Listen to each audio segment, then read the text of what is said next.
with startups, it's so imperative to constantly get feedback because you're not quite sure what users want. Yes, there's some of that where, somebody like a Steve Jobs, they're like, the users don't know what they want, or the famous kind of quote of Henry Ford, if I asked the users, they'd ask for faster horses, not a car. So, yeah, so it's something you kind of have to watch out for. Good afternoon, everyone. Welcome to another episode of the Tech Leaders Playbook. Today I have Makoto Kern. Makoto is the founder and UX principal product development design agency called Impact. First of all, great name of the company. You've got a cool ass name.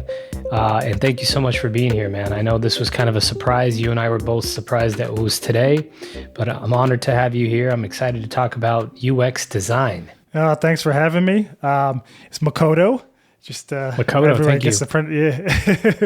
The pronunciation is always different, but I'm used to that. But yeah, thanks for having me on. I'm excited to be here. With a name like Avetis, man, trust me. I know how it feels. If you don't correct people, you end up living with a name that's not yours. Yep. My name is actually Avetis, but growing up in LA, people couldn't pronounce it. They said it in one consistent way. They said it was Avetis, so I just went with it. So okay. Here we are today. Well, thank you for being here, man. I'm really excited to talk about a topic, frankly, we don't talk enough about. I'm in tech. All we talk about is AI. All we talk about is development, DevOps, and all this. But you never hear about how important UX is. So let's talk a little bit about your journey into UX product design and how you started and why you started Impact. So tell me a little bit about your journey. Sure. So I actually started as an engineer.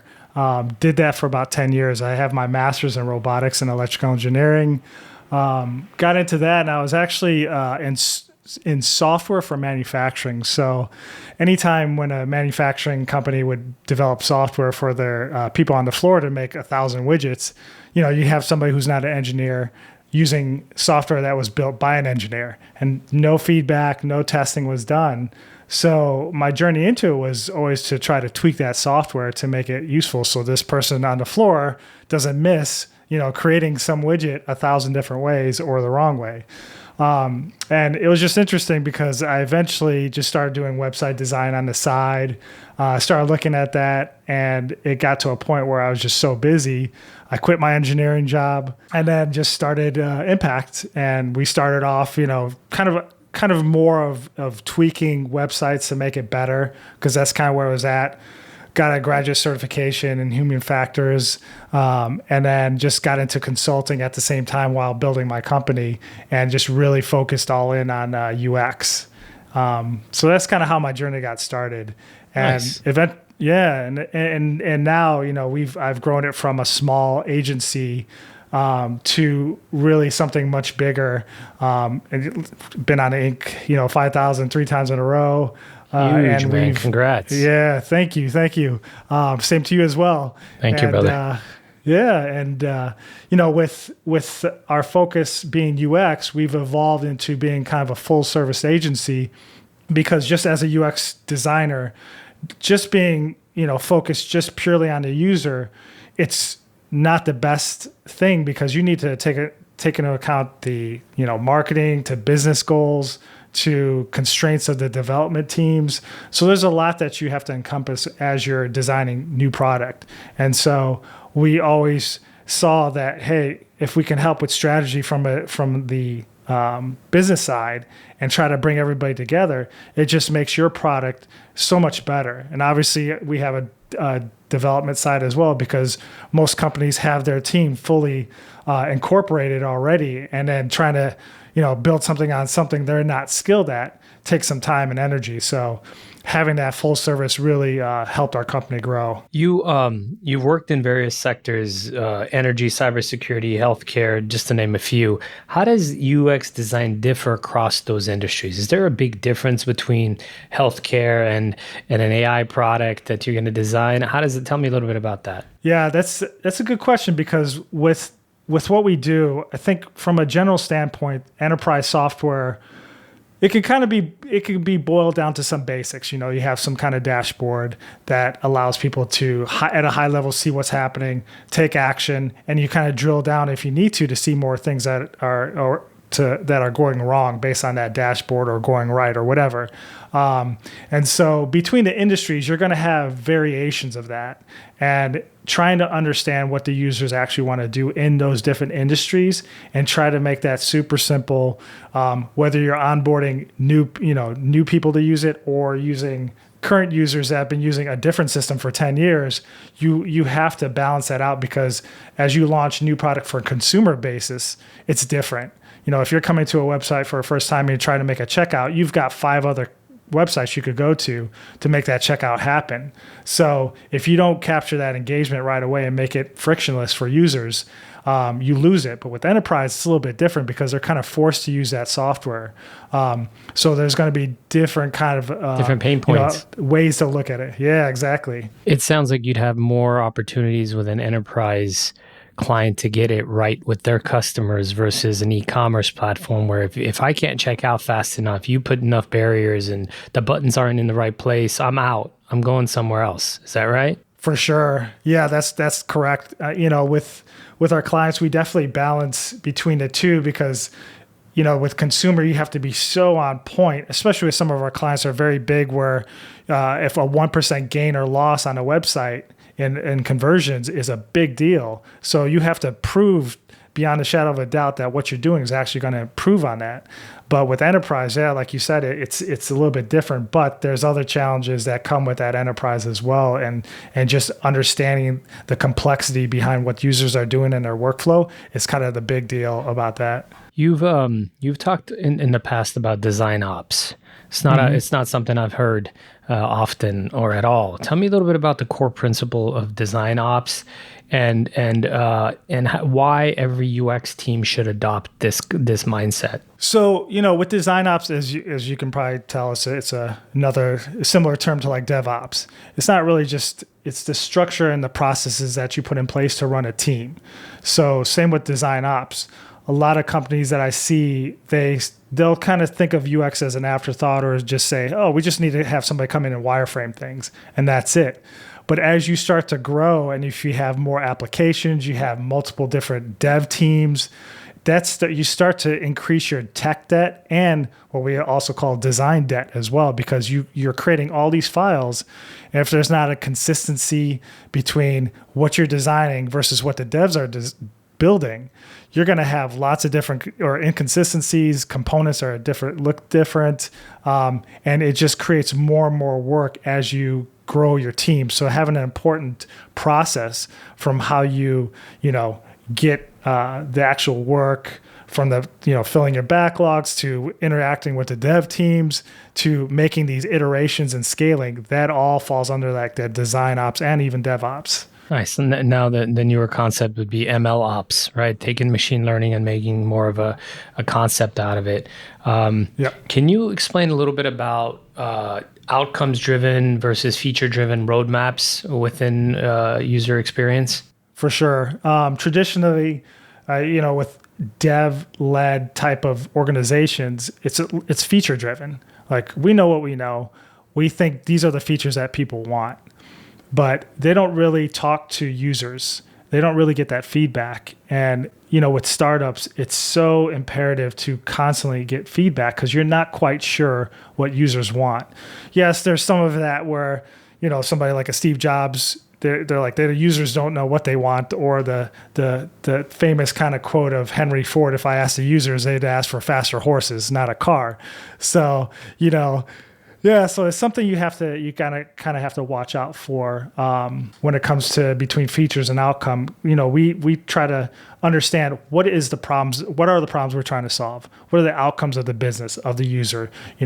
What is the outcomes of the product itself that the user wants to get out of that by the problems that you're solving. So that's what we try to drive towards, versus just say, hey, how many features did we create? And we're not sure if they're going to use it or not. Can you kind of paint a picture of when UX is done right and is done as a part of the road mapping in the beginning of the projects, and it's done properly?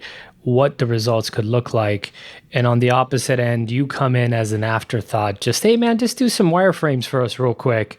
Because that is how people look at user experience sometimes. And I don't agree with it. But give me some stories or circumstance or what someone could expect when they hire an organization like you, or they have their own UX person, but they allow them to do this the right way. Yeah, this is something that gets into just interesting concepts that I've been developing on my own and it's not a new concept. It's kind of understanding the maturity of an organization, whether it's I call it like a UX maturity.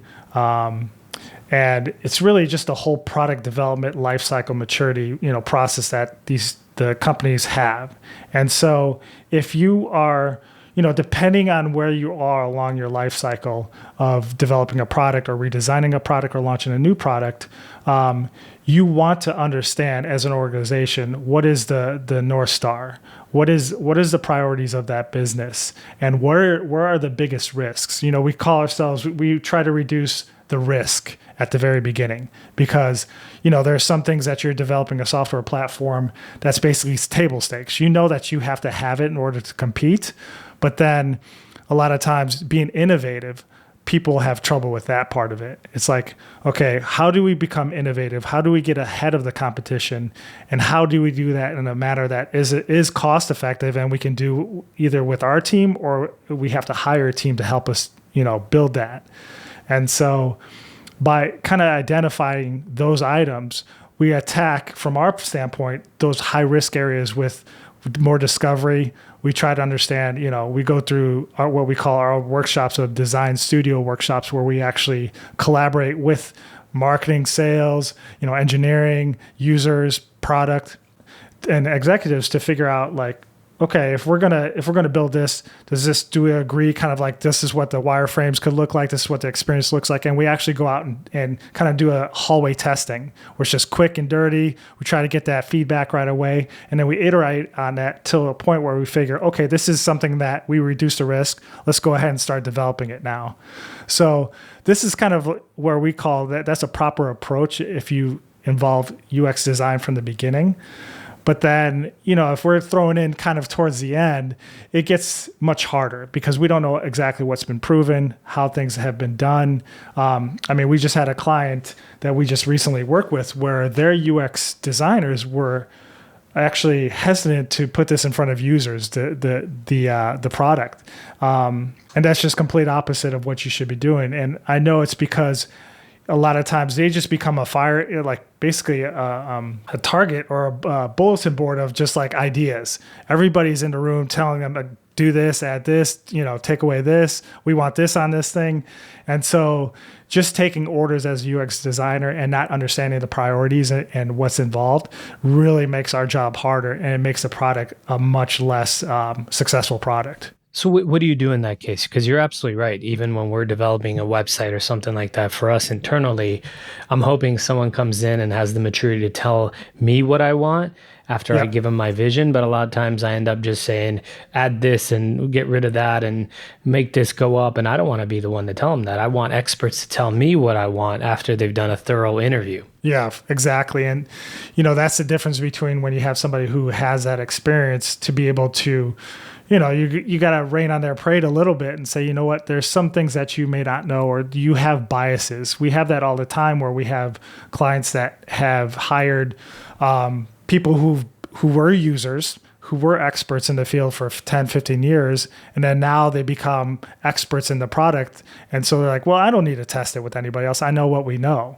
And when you actually put it in somebody who's sitting there day in and day out, you come to realize, my biases just made me forget about this or that or the other thing. And so it's something that it just comes with experience to be able to, half of the problem is obviously design, and the other half is actually dealing with the people in the room and selling your design and talking through why did you make these decisions and backing that up with data. So I think that's a big part of it is being able to do that effectively. And it's not easy because you're always constantly getting questioned. So, having analytics, having that qualitative and quantitative data really helps back it up. Not just saying, looks cooler, or these are the designs I saw on Dribble, so they look cool, so let's just use that. It's that kind of, I see that all the time, and there's a lot of mistakes are made. Ooh. I know you didn't grow 450% by just doing it all by yourself. So tell me what your philosophy is on building and managing high-performing design ops teams. And I know you have DevOps teams too, so you can throw them in there as well. Sure. When it comes to managing my team, I've read it somewhere way early in my kind of entrepreneurial phase of managing teams. And I've always said, put your team number one and put the client number two. And because of that, the team normally just gravitates to take care of the client. But anytime there's something that's not fair, something that I need to stand up for my team, I step in right away. I'm very loyal to my team, but I'm also very loyal to my clients as well. And even my leads have said, "Man, you're loyal to a problem." And I think, I try to be really honest with the team. Try to be direct. Same with the client. That's something that has taken time to gather that confidence. But I think that takes a big part of it. And I'm pretty much over communicating with my team. My team is all distributed. We've been distributed since way before COVID for literally like 18 years. I've always worked with distributed teams. Yeah. And so when the whole COVID hit and everything, we were already prepared and knew how to manage teams for over a decade in this manner. It's not easy, especially at different time zones, different cultures, different whatever. It's very difficult. So you have to over communicate. If you don't, you will fail. And so having that kind of communication, that open communication, is something that customers need as well. You could see the dysfunctions of companies. One of the big thing is communication. And so that's what we kind of preach with our team, is to just, I don't care what assumptions you may have, let's get on a call, get on a virtual meeting and figure this out.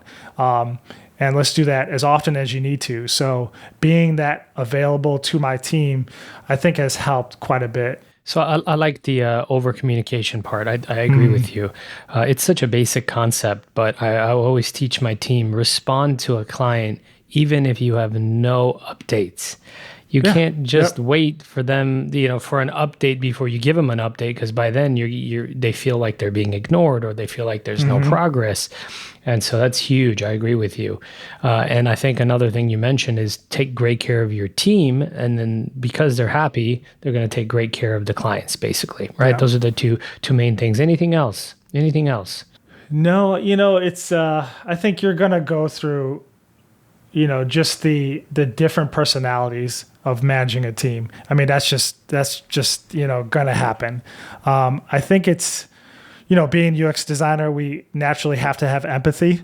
So if we don't have empathy, we're not going to be good at what we do. So I think just naturally being in that industry and being in that, discipline helps me be more empathetic to my team around me. But I think, again, it comes down to, you have to have just professionals on your team, and you have to recognize as a business leader, if something is fishy or something that raises that instinct of yours that doesn't sound right, you're probably right, and you have to act on it. So it's kind of the hire slow, fire fast model, which may sometimes seem cold, but in all reality, I think that you have to follow that. Like, really take time to know who you're hiring and understand who you're hiring, and then if it doesn't work out, give them a chance, but you have to be quick on that, because, we've had it in the past, I'm sure you have, where one person can easily bring down a company. Absolutely. Agree. We're in a recession, so they won't announce it. They pretend it doesn't exist, but I feel like we've been in a recession for about a year. Most people in a recession, they hunker down and they only focus on what's important. They stop innovating. Tell us why a company should, or maybe they shouldn't, build and innovate during downturns. Like, tell me a little bit about that. What's your philosophy on that? For sure. I mean, obviously, with our ages, we've been through more than one recession in the past, and it all repeats. And so history, what they say, history may not repeat, but it rhymes. And so people have done, this in the past where when the recession hits, yeah, they just start cutting back on innovation. And, if you're Google or Apple, do you think they're cutting back on innovation? Maybe a little bit, because they have the revenue to be able to do so. But when you're a smaller company and you start to cut back and you're already behind on your market share, or you're losing ground to other competitors, if and when you come out of the recession, you are now that much farther behind and you're not sure where to go. So at that point, you start to having to play a lot of catch up really quickly. And, it's people don't calculate the cost of opportunity lost. And so that's expensive. And so every time we get into a discussion of like, well, let's just hire a cheaper team, or let's just hold back and not do any of this innovation, we'll do it later. But then 8, 12, 18 months, every month after you've lost market share to a client that decided not to do it, that's a lot of money if you look at it in those terms, versus how much money you actually save by not, expanding on an innovation team or building that out. So my mother used to say something really great. She used to say, nothing's more expensive than cheap. Yeah. So if you want to go cheap, it's going to cost you a lot more in the long run, right? So do it right the first time. You should never cut corners when it comes to great partnerships or great employees or great anything. I love it, man. So you're saying continue to innovate. This is the opposite. It's the right time to innovate and take risks and improve your product, because you're absolutely right. If you sit around waiting for the next boom cycle, well, you've fallen behind. Yeah, exactly. And I understand the concept of trying to save money a bit. You don't want to just burn it all. You have to be it's got to be purposeful. So that's, again, why we try to identify where are the biggest problems that you need to solve with your current application, where are the biggest risks, and go after those risks in a very precise manner, not just guess and just build it and say, oh, we know what we know. So it's always a problem. And, the biggest, or the one thing that I always relate it to is a bridge builder or bridge building. What kind of team? Do you have the A team build a bridge, or do you have the B team build a bridge? Of course you have the A team build the bridge, but for, if you want to tighten the screws or paint the bridge, the B team could do that. But to actually build something new, you don't want to rely on the B team to do that. So that's just something they have to, it's a mindset that they have to switch sometimes. What happens to the C team? Where do they go? What do they do? They were laid off during the recession. Oh, there it is. There it is. Speaking of recessions, you're absolutely right, man. Like for me, our biggest growth came from growing during the COVID recession. And I'm hoping the same happens this next kind of boom. We're trying to somehow, some way, grow through a recession. This recession, it's difficult, but it is tempting to make decisions to cut innovation and ideas and trying new things. But I don't think it's a good idea. I think it's opposite. You should do what everybody's not doing. Yeah, for sure. That's exactly true. What's some advice you have for aspiring UX designers, or UX leaders in the tech space? Especially now, the job is not any easier. The problem, what I see, is that now you have a lot of UX boot camps, a lot of these kind of easy ways for people to get these certifications, to really spit out this perception of like, oh, I'm ready to take on any type of app. I'm ready to take on designs because they have a certain boot camp they went through, a certification. And it's not that easy. There's so much more to it. And just when I got into it, I had no idea of UX other than what I've studied and what I learned. But I remember that first 2-3 years, I must have been constantly reading, constantly just looking at things and seeing how things are done and just trying it myself. Because I felt like I was way behind the curve compared to some of the people I was working with. I was like, wow, they're so smart. They know exactly what they're doing. So just absorbing as much as you can. And you have to have that thick skin to know, like, you can't be attached to the design. Things got to change. And it's whether it's the person who's evaluating it or it could be a business decision or whatever, you can't take personal hit for that. You just got to work at it and figure out what's the best way to sell it. And if you get frustrated, it's going to happen more often than once. So just just like hang in there. It's usually what I tell. And I usually tell that same advice to my team where they spent so much time presenting an idea, the clients say, well, I don't really like this, or let me think about this. And they get frustrated very quickly. So I have to kind of talk them down off that ledge and say, hey, it's part of the business. And you have to really think about, who you're talking to and their experience, because a lot of times they're not sure and they have to go and see this somewhere else and say, oh, I see how, Amazon is doing it, so it makes sense, or, whatever. But to be very theoretical, sometimes it's very hard for clients to do that. So you just got to have patience.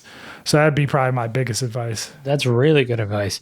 What's a lesson you took way too long to learn or implement throughout your career, whether it's as an entrepreneur or as a designer? It doesn't matter. Just something that you saw it coming, you just didn't do anything about it. You knew that you should be doing something, but you didn't apply it. It's the confidence, and I've talked briefly before just about having the confidence to be able to tell clients no. It's hard to do that, and not just saying no, but when you're coming prepared to, you have to expect some pushback on whatever you do as an entrepreneur, whether you're integrating not just new designs, but just a new process. You're telling them a new way of doing things. You have to figure out how to directly communicate to someone effectively. I think that's really hard when you want to just be, make everything all happy, sunshine and rainbows. And if you get into that groove of sunshine and rainbows and you sugarcoat everything, then eventually somebody has to pay the piper. And to be able to confidently deliver something, even if it's bad news or if it's something about somebody's team or whatever, where it's like, hey, do you want to get shit done? Do you want to get it done at a cost-effective way? Or do you want me to just sugarcoat everything and you just continue the way it is because of someone's feelings? I mean, it's something that I think takes time to grow, but I wish I would have done that sooner, because I'm always, at first, you want to please everybody, but it's hard to do that for a long time. I agree. I tell my team here, you're not customer service agents. Your job is not to do what the client asks all the time, because the client could be wrong. The client usually, unfortunately, is wrong often. Right? They think they know what they're doing. For example, if we're talking about the recruiting side of our business, I mean, we'll tell them how they should be doing it, and they'd rather do it their way. We're like, no. That is absolutely the wrong way to do it. Your interview process is 6 steps, and it takes about a month and a half. No, like that's a terrible idea. If you want to do that, you're doing that on your own. It should be 3 steps, maximum 4 steps, and it should be like this. And if you're not doing it this way, you're being inefficient. You're not going to get the top talent. So don't waste your time or hours. We got to teach them to confidently do that, obviously with respect, but it's for the client's good, not for our good. If it was just for our good, then who cares? I don't care what your company does or recommends, only if it's good for the customer. And a lot of times that's what it is. Right? You don't hire a trainer to tell them how to train you. No, man, I prefer to do it after lunch and I prefer to eat like a pig. You wouldn't do that. Same thing applies here, I think. Because eventually who has to pay, or who gets pointed at the finger with the problem it's us. Of course. So if we're not successful, it's our fault. Exactly. As a designer, what are the tools or resources that you can't live without? I don't know if Figma is probably the most common used these days, or what's... Yeah, Figma has blown up considerably. I mean, just over the last few years. Why is that? So that's a fun question, because I actually had a big argument with another UX manager about 3 years ago about Figma, and he's like, oh, that's a cool tool that the kids are using. Nobody's going to use that. And I'm like, have you used it before? No. I've used this other tool for all my life, so I don't need to use that. I'm like, okay. Of course, look at where we're at now. But, before, you've got a tool called Accenture, you've got Sketch, Envision, UX Pin, you've got Balsamic. There's so many different tools out there. But what Figma really changed the game is they were obviously cloud-based. You could go on any browser, so you don't have to have a MacBook or anything. And the fact that you can you have an audit trail, you have version control, you can have design systems, which basically allows you to have one component change and propagate throughout. All these things the other tools didn't offer, or maybe they offered parts of it and you had to buy another tool that offered a different part of it. So being able to do all that and create prototypes and tests, it makes Figma super powerful. So I think that's one. And then obviously Miro. Miro is a big one too. Figma is coming out with it, or has FigJam, which is a competitor with Miro. So Figma they're utilizing all that funding that they've received from, or that buyout from Adobe very well. So, having virtual meetings, having people, on this virtual whiteboard, it's so key. And so being able to do that really helped during the pandemic. So continually to have those two tools have been pretty much our, go-to things to have. Nice. What do most software startups get wrong when they're launching their new products? Usually, from what I've seen, they tend to go cheap on design and UX. Usually it's the founders that know or think they know what it takes. And the problem is it's when you have a UX designer and developer kind of separate on a team, then you've got two different views on how the product should be built and made. Because if you have a developer try to design, of course they're going to look at the quickest way to develop that product. And if it detriments the UX, they don't care. They want to finish that backlog up and create that page or whatever they need to do. So you need to have that separation. And I think startups try to cut a lot of corners, and they don't test. Again, they're under that assumption of we know what we know, and you have to get that feedback constantly. And I think those are some of the biggest mistakes. And I'm sure you see it from a dev side too. It's like, oh, we could just get this, it's cheaper to do it this way. I'm sure they can create it. It's just CSS, it's just HTML or whatever, or it's just JavaScript. No big deal. We can take care of this. But it's so imperative to get it right from the start as a startup, that yes, you should have a UX designer come in and prototype things before you even develop, to make sure you are building a right thing, and then get into the development. But so many want to just jump right into development and just build. And there are no code tools that people are using. It definitely depends on the complexity of your product, and then the instincts of the person who's running it too. There's a lot of things at play, but there's a reason why most startups fail. It's got a high failure rate for a multitude of reasons, and I think those are some of the bigger ones. Final question: why is user experience even important? Why do people even care about it? Why would they spend so much time and effort and money in either hiring internal teams or hiring a firm like Impact? Who cares? Well, I mean, who is using your product? I mean, that's it. With user is within that sentence, so you have to ask those people. Why do you need this product? What problem am I trying to solve? And how do I make this better than what the competitors are doing? So that's why UX is so important. Hence the word experience, right? Exactly. Yeah. If I have a shitty experience, I'm leaving. If there's friction in there, forget it. I'm out. I love it. Appreciate it, man. How do people get a hold of you? How do they potentially tap into Impact's expertise and anything you're involved with? Yeah, definitely. You can visit our website at impact with 3i's.io, or just reach out to me at Makoto, Makoto at impact.io.